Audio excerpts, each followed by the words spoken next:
Tuesday, February 18th, market analysis. Stan Ehrlich, good morning. It is 10:04 California time, a little past the middle of the trading day, about the time I usually make my YouTube recordings, 9:45 to 10 or maybe a little after 10. We've got stock market indexes always first, E-mini, NASDAQ, Dow, Russell, etc., and then futures markets, and sometimes some other topics like cycles or psychology of trading, a variety of things. Now, I've been looking at these charts, well, for 53 years, but lately we have a market that's gotten back up to important resistance areas where starting around the beginning to the middle of December, we had some important tops. We got overbought, the market fiddled around and then crashed for a day, bounced, and then made new lows a little later, like early January. In this case, January 13th for the lowest low in a support area and got oversold. Classic combination. It did turn around, just like I was saying at the time, I'm sure, and rally. Now, the rally only got back up to the previous highs, and that was around January 24, and it couldn't make new highs. It stopped in overbought condition again. Pulled back, tried it again on January 31st, pulled back, about the same levels, bottomed out, and over the last couple of weeks came back up again.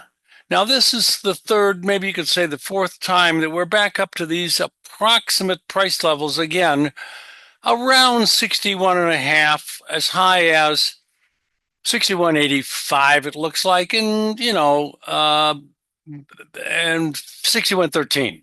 So in that zone, we are now at. Today, we've got a higher high and a lower low, an outside trading range or engulfing with a very slightly higher current quote at 5 or about 8 points higher in the day, not much. And I'm thinking it's going to close lower. It's going to close with a bearish engulfing, and it could start the next wave down. If this market does top out, and I won't be completely convinced of that until we start closing at least below 59.30-ish, 59.31, 2, 3, then I would be expecting a challenge of 58.10. And if that is broken, which is in a significant support area, and it might get oversold when it gets down there, but if it can break below that, now we would have a double top, and we would be looking for 54.50 on the downside. But first, let's simply get down to 59.39 or 59.40 and see what happens next. Otherwise, frankly, I've got to be playing both sides of the candle here, both ends. And if this market can go up more, make new highs for the day, stay above 61.60 on a closing basis, I think then there is a very good chance that it's going to plow through the historic highs around 61.81 and keep on going. I will say this. I think all these indexes are about to have a very substantial move, and I'm not as sure as I'd like to be, as sure as I have been, which direction. But this is an example of markets going sideways, building up a reservoir of energy, so to speak. And when they break out one way or the other, they usually have a significant move. And I'm not sure which at the moment. Sorry. Well, let's look at the 1 minute chart. And you can see we came up, hit some resistance levels on the 1 minute, and dropped sharply, but it came back again. And here we are. Now, that sharp break did cause the outside trading range, because that is where the low of yesterday was, or the previous trading day. And so, we're up a very, very, very small 6.25 at the moment. Let's look at the spider. There's the grandfather, the father, and the son. The grandfather is the SPY the son is the E-mini and the grandson is the micro E-mini. And of course, they all are doing basically the exact same thing. Maybe different number levels, but no, in this case. The difference is the SPY only has 6.5 hours to trade every day, while 23 hours for the E-mini and the micro E-mini. So that allows the micro and the ES to have significantly different high lows, depending upon obviously what the market's doing in the off hours, which would be before 6:30 California time and after 1 o'clock California time, when this S&P or SPY is the only number of hours that it's open. So SPY, not an outside range yet, right up here, twiddling around. It is basically a new historical high closing prices and could easily get this struts mark knocked out from under it and drop off quickly and sharply. That's what I'm voting for. That's what I'm looking for. But my confidence level is unfortunately hovering around 50%. So I'm just not super sure. Maybe by the end of the day and then tomorrow's YouTube, I'll have something more ironclad to say. So here's this big sideways for a day and a half and a relatively small range activity. And that wasn't yesterday. This data is from Friday. Okay, QQQ. For all practical purposes, the same thing is happening. It is a new historic high ground slightly. It is not aggressively rallying, which you would expect usually from new historic highs. Instead, it's just hovering around here, not knowing what to do. Periscope up, look around, and are we going to surface or are we going to go dive? I don't know. We'll see. QQQ, pretty much the same thing. 1 minute, of course. NASDAQ, not quite, but very similar. Now, we do have a bearish engulfing at the moment in the NASDAQ. That should be a bearish sign. It could be the beginning of a broad double top. And the highs are in the first week or so of December, first week or two, in overbought conditions. Now, we are very close to overbought, but not quite, so I can't say it was also overbought. Remember, my overbought is 75, not 70, like original for Wells Wilders. When Wells developed, and I knew the guy, he taught me RSI, late 70s throughout the 80s. We were co-speakers at seminars all over the place. I mean, all over the world. So here we have a close situation to my favorite combinations, which implies it's still going to work, but I don't see it working yet. By the end of this week, today's Tuesday, we may see it a lot lower or a lot higher. I just can't come to a conclusion at the moment, people. Sorry. 1 minute chart sees a big break, a rebound, and now it's fiddling around the same range. Dow Jones, YM, not quite the same situation. We did get a sell signal at the top of this last rally on January 31st. Good. It worked great for a day. Plenty of room to make a profit on the overnight version, and I believe the scalp versions also made some money. Came up, got an ER3 fill also within a few days after the signal day, which is red. And that is doing okay, not great.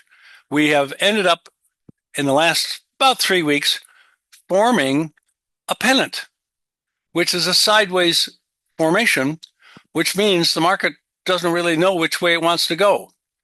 Pennants are usually continuation formations, meaning up, but the larger formation is this broad possible double top.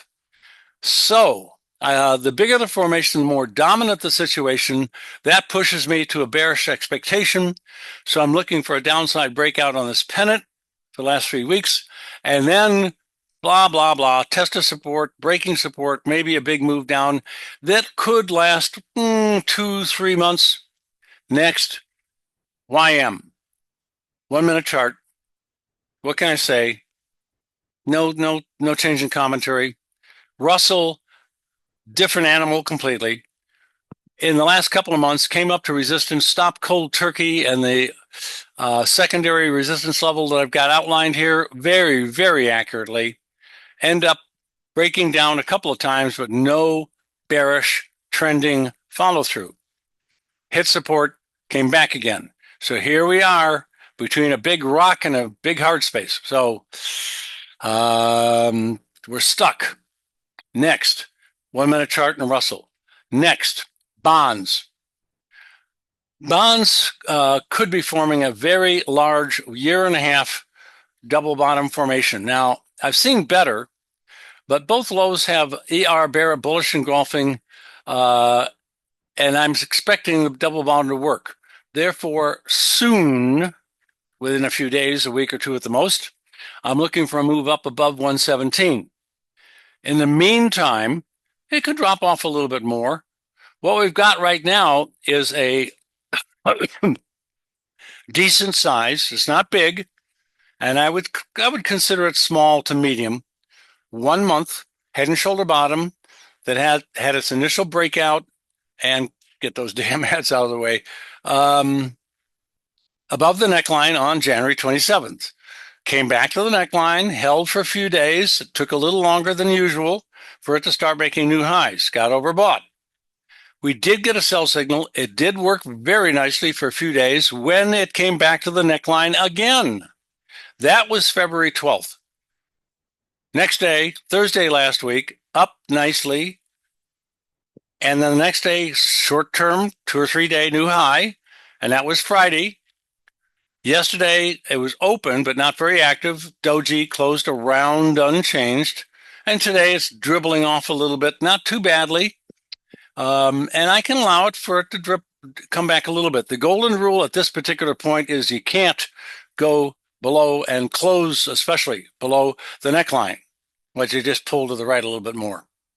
So if it hits the line again, which would be very unusual, there's a chance the whole damn formation could fail. It's supposed to get up to at least 117.5 or higher, which is what corn has done when we get to corn. And it worked great. This is still in the stages of having a little trouble finishing its objective. So I am bullish, at least to 117.17, and significantly higher, probably on a longer term basis, because of the possible big, broad double bottom. Notes, 10-year notes.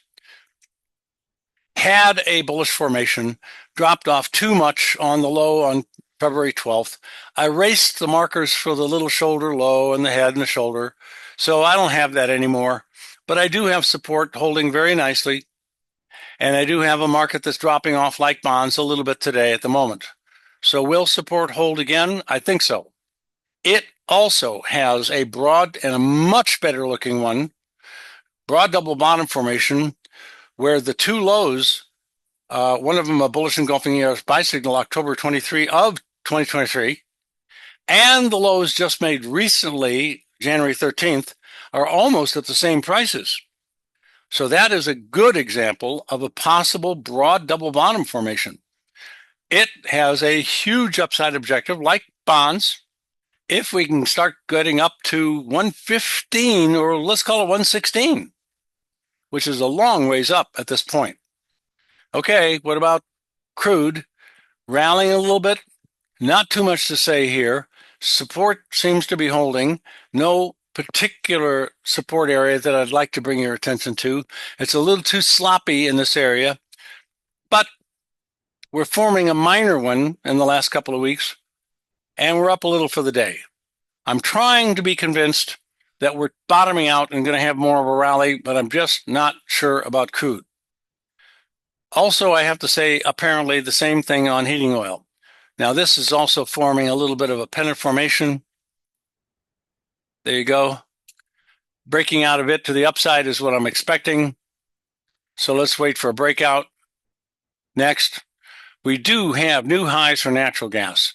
It is, unfortunately, overbought again, and now entering a significant resistance area. But, ladies and gentlemen, today, now at these prices, we finally got to the minimum upside objective on the head and shoulder bottom formation, which I outlined going back into the beginning of December. It worked. It's now come and gone. You got your initial breakout to the upside about December 24. You got your test of the neckline at January 3rd. You got a little new high on January 14th. You got a retracement, which was a little bit of a surprise because of the size of it, but it didn't do any damage. And then now, finally today, the upside objective is fulfilled. I mentioned over a month ago, we're supposed to get up to these levels. Here we are. Now what? Overbought, resistance area, small pullback. I don't know, 3.56, maybe even as low, probably not this low, but maybe all the way down to 3.017-ish, but probably higher. And then another new high after that, chewing its way through this resistance, and then maybe a much longer term bullish breakout for natural gas. Next, bearish engulfing on gold on Friday the 14th. So far, the high of the move. Well, almost. It's the second highest high, but super close. And a good sell signal dropped off the next trading day. Yesterday, gold was open. Today, we're coming back up again. Golden rule here is you can't get above the high of the signal day. Anything close to that is still fair game as long as it continues to work lower quickly, soon. And that's now what I'm waiting for because we're a little bit on a rally. I'm bearish, looking for significantly lower levels. Silver is now overbought again in a resistance area again, like last week. I think it's going to roll over and turn back down again. Next, platinum is already around unchanged, a little bit lower at the moment, not much, and did top out in resistance, did top out in a resistance area and overbought. So I'm looking for lower levels on platinum. We do have a minor new low here for about a week and a half, 2 weeks. I just need to stay down there. I don't want to have any kind of bullish engulfing. I don't want to have any kind of bullish reversal of any kind, frankly. So looking for a bit lower, and that would be down to probably my support 978-ish. We had a bearish engulfing sell signal in high-grade copper 2 days ago on the 14th. Went down chunky amount yesterday, the 17th, and we're down a little bit more today. Working great. But looky here, we bounced off the beginning of a support area. So now you could have a little bounce without any problem and then turn back down to make new lows again. It may not even bounce. It may simply start to slide again and into this support. Bearish. Now, frankly, looking for, because that has already been reached. That we already touched 4.5. So now I'm looking for 4.45 and maybe a little bit lower. Next, grain markets. For quite a long time, months and months, I've been trying to justify via the price action, of course. I'm a technician, not a fundamentalist or fundamentalist. That I'm going to be right. And so far, so. Corn has been great. And these others are not quite strong enough, quick enough, what I was looking for, but they're not doing any damage either. We're starting to turn up a little bit in soybeans. I need a close above 1082 to get the ball rolling here. Next, soybean oil doing very nicely today. And this could be a new high close and almost a new high for a couple of months. Great. And this could be a fairly wide from May of last year to December of last year, head and shoulder bottom, shoulder back here, head right here, last shoulder right here. At one point, I thought that was going to be the last shoulder, and I'll erase it now, but it wasn't. This is it, with a buy signal in it. And also a buy signal in, but not the lowest low, the head too. Good. So this is almost starting to get me a lot more excited. Real close. Next. Now, meal came all the way down to support last week, held, and starting finally to show a little bit of strength, but really not enough. We're basically unchanged. Doji, meaning no higher high, no lower low than yesterday. And it doesn't mean too much. So I'm looking for a rally, but I got to get it started, and it hasn't started yet. At least so far, support is holding. And corn. Head and shoulder bottom, first shoulder July last year, August ahead, and the last shoulder with an ER buy signal on the low of the shoulder. You can't get better than picking these significant turning points. We got a perfect low back here, February 24, and a perfect low for the last shoulder back here, October 17th. We got the upside false breakout for a day and a half, then the legitimate one, December 26th, and a little retracement, and new highs. And finally, it got up to its minimum upside objective, and that was completing the formation January 23. But I always say chart formations produce an objective, which is a minimum expectation. They don't always work, but when they do, they can go, and they oftentimes do, farther than their minimum objective. In which case, corn has just done this convincingly, substantially today. $5.03 and a couple ticks. Now what? Well, the next resistance is all the way up to 513, and we're not but 10 cents away from it. I think it's going to get there easily, and then, higher and higher and higher. Let's see. This looks very interesting for another stopping point at 550. Next chart. Wheat. New highs on Friday. Another new high today. No trading yesterday. President's Day and Chicago. They don't trade grain, meat. So it's coming along great. Notice it's overbought on Friday of last week and more so today. Well, that tells me it's close in time and price to turning back down some. So this is usually no place to be buying. It is a sign that if you're long, you would want to be raising your protective stops and take a larger profit. If you're not in a trade, don't go running after the market on the long side. You're going to buy the rally high. Wait for a retracement, which is almost assuredly going to be lower than we are right now, and probably within a few days, maybe a week. And then you'll get a better price. That's it for wheat. Now, cattle, another new low. It is getting very close to my first significant downside objective of 192. Which I was talking about ever since our bearish engulfing right here on February 3rd. And I might have been talking about that even more earlier, as far early as January 30th. So we're almost where I thought it was going to come down to finally. And it could keep going.